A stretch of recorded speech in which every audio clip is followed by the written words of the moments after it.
आज हम बात करेंगे कुछ ऐसी स्पीशीज़ की जो कि लाखों सालों से इस दुनिया में चली आ रही हैं, जब इंसानों का कोई तसव्वुर भी नहीं था।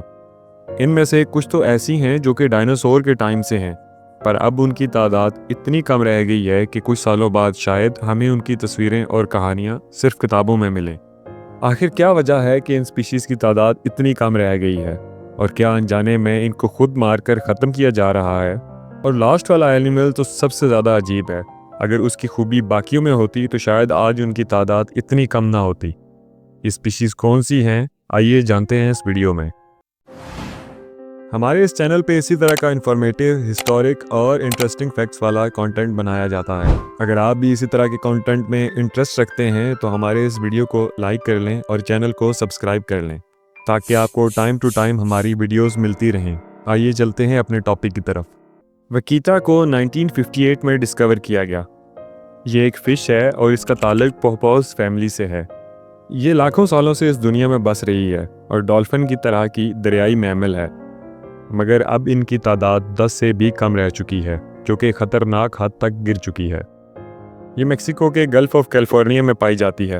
वकीता फ़िश एक्सीडेंटली फ़िशिंग नेट्स में फंस के मारी जाती है, जो कि टोटोआबा फ़िश के लिए लगाए जाते हैं, क्योंकि टोटोआबा फ़िश का ब्लैडर चाइनीज़ मेडिसिन में यूज़ होता है और हज़ारों डॉलर्स में सेल होता है। मगर बदकिस्मती से वकीटा भी इसका शिकार बन जाती है। इसे जावन राइनो कहा जाता है और ये प्री हिस्टोरिक लेजेंड्स हैं। एक वक्त था जब ये नस्ल एशिया में बहुत ज़्यादा आम हुआ करती थी, मगर अब सिर्फ 70 से 80 रह चुके हैं, वो भी सिर्फ इंडोनेशिया के एक छोटे से जंगल में। इनको इनके हॉर्न की वजह से शिकार किया जाता है, क्योंकि इनका हॉर्न ट्रेडिशनल मेडिसिन में यूज़ होता है, और वैसे भी ये हॉर्न ब्लैक मार्केट में गोल्ड से भी महंगा बिकता है। वो हॉर्न जो इनका प्रोटेक्शन का टूल है, वही इनके जान लेने की वजह भी। क्रॉस रिवर गोरिल्ला डीएनए में इंसान के सबसे करीब हैं और दुनिया के सबसे रेयर गोरिल्ला भी। ये स्पीशीज़ 7 मिलियन साल पुरानी है और ये इंसान से पहले इस दुनिया के किंग थे। ये नाइजीरिया और कैमरून की दरमियानी पहाड़ियों पे रहते हैं, जो कि सबसे कम एक्सेसिबल जंगलात हैं। इनकी तादाद की बात की जाए तो इस नस्ल की दुनिया में सिर्फ 200 से 300 गोरिल्ला रह गए हैं, और आहिस्ता आहिस्ता ये तादाद भी कम होती जा रही है। लेपर्ड्स की ये स्पीशीज़ तकरीबन 1 से 2 मिलियन साल से इस दुनिया में रह रही है, और ये सबसे रेयर पाए जाने वाले लेपर्ड्स की किस्म है, जो कि रशिया और चाइना के बर्फ़ानी इलाकों में पाए जाते हैं।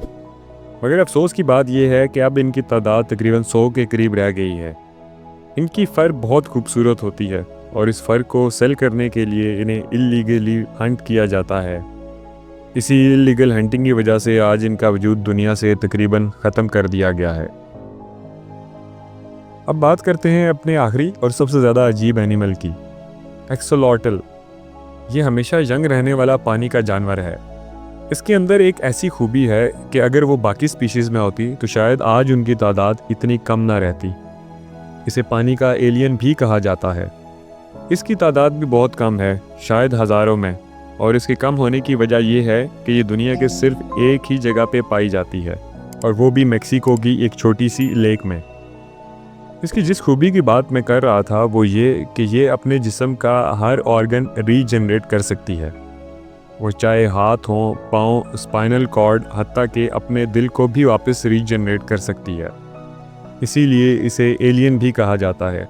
ये स्पीशीज़ भी कई मिलियन साल पुरानी है। एज़टेक सिविलाइजेशन इसे डिवाइन क्रिएचर मानता था।